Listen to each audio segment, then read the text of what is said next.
今年的白纹伊蚊比去年来得更早，不仅吸人血，还会传播各种疾病，让不少居民很是头疼。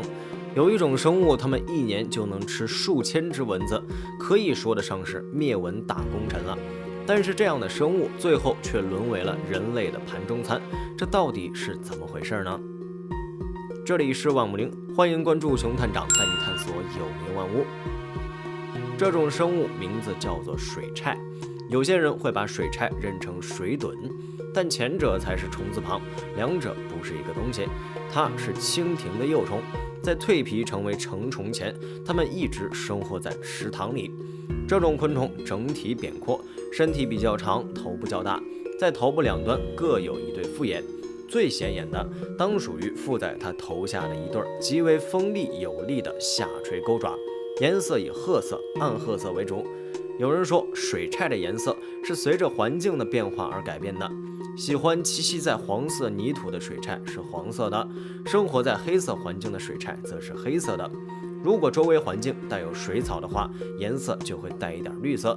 这是因为它们需要靠伪装来狩猎。据资料记载，一只蜻蜓一天最多可吃800只蚊子，已经很厉害了。但是水虿却要更加厉害。光一只水虿一天就能吃数千只蚊子，并且它们不仅能吃蚊子，还能吃其幼虫孑孓。说它们是凶猛的食肉性动物一点都没错，因为一些大型的水虿甚至可以捕食小鱼和蝌蚪，在极度饥饿的情况下也会蚕食自己的同类，所以它们也被一些人称为是吃鱼虎。水虿不像别的水中动物，没有速度就靠暗杀来取胜，它们会潜伏在溪池泥底或者残枝败叶下，狩猎时静止不动，融入背景中，并静待猎物游到它们附近。一旦机会成熟，水虿便会以迅雷不及掩耳之势的速度，用它们的下颚进化出来的捕食钳去抓住猎物，而且百发百中，一招毙命。不管猎物怎么挣扎，都无法逃出它们的手掌心了。别看水虿凶猛，在大部分时间里，它们相当懒惰，经常蜷缩在水底一动不动，除非遇到令它们垂涎3尺的美味佳肴，否则很少会主动活动。也正是因此，这样一个厉害的动物被人类大吃特吃。水虿为何被人类当成美食端上餐桌？水虿虽然长相很恐怖，但却是简简单单的美食。在它还没出名之前，是部分少数民族所热爱的美食。有关它的做法也很简单，当地人直接把许多只水虿放入一个容器中，随后迅速加上热水并淹没水虿。待水虿体内气体迅速膨胀到发出爆裂声后，他们会将爆开的水虿直接盛入小碗食用。据说咀嚼水虿时，外皮脆脆的，内里更是鲜美多汁，令人难以忘怀。此菜以其特殊的口感和营养成分受到当地民众的喜爱，因此也成为下饭必备佳品之一。而且抛开口感不说，水虿富含高蛋白，能为人体提供较多的营养。本来水虿只有少数地区才吃，并不是很出名，但是《舌尖上的中国》播出后，人们开始把它当成美食，开始大量捕捉。那时候基本没有人养殖水虿，供给市场主要靠野生的，所以价格越来越高，甚至达到了80元一斤。所以近年来水虿的数量大减降。另外，水虿的生长过程也是非常艰辛，它要成为蜻蜓需分为3个阶段，分别是卵期、稚虫期及水虿、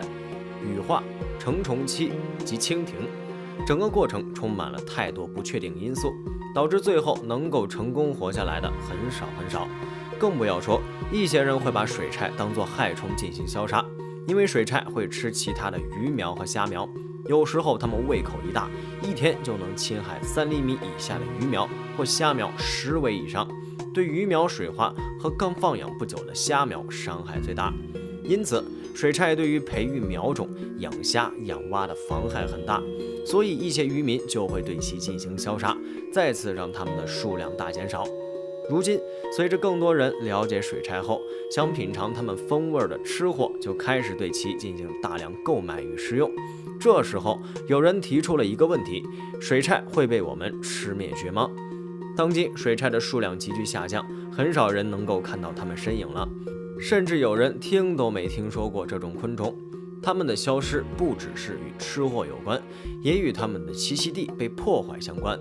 水菜是水污染程度的一种生物指标，它喜欢生活在干净或者污染度较轻的水域当中。一旦水污染比较严重的话，就很难看到它们的身影了。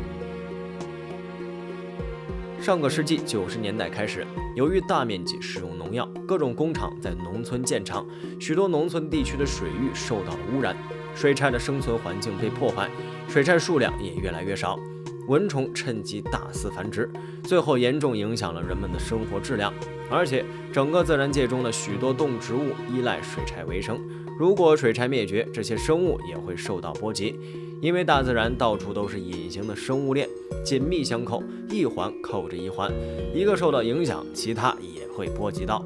我们人类是否可以对它们进行人工饲养呢？然而结果是让人失望的。尽管水菜是益虫，但是却无人愿意对其进行大规模饲养。首先是时间成本问题，水菜的生长周期实在是太漫长了，而且也不是所有的水菜都有着一样的生长期，还得根据不同的品种来看，这在无形中增添了饲养者的心理负担。接着，水菜只能在水中生活，要想养殖的话，需要为其源源不断地提供干净的水资源。再加上它们是肉食性昆虫，所以还得为它们准备充分的食物资源。面对水菜漫长的生长周期，其中肯定隐藏着无数我们预想不到的风险，这必然就会增加饲养者的风险，所以会让不少饲养户望而却步。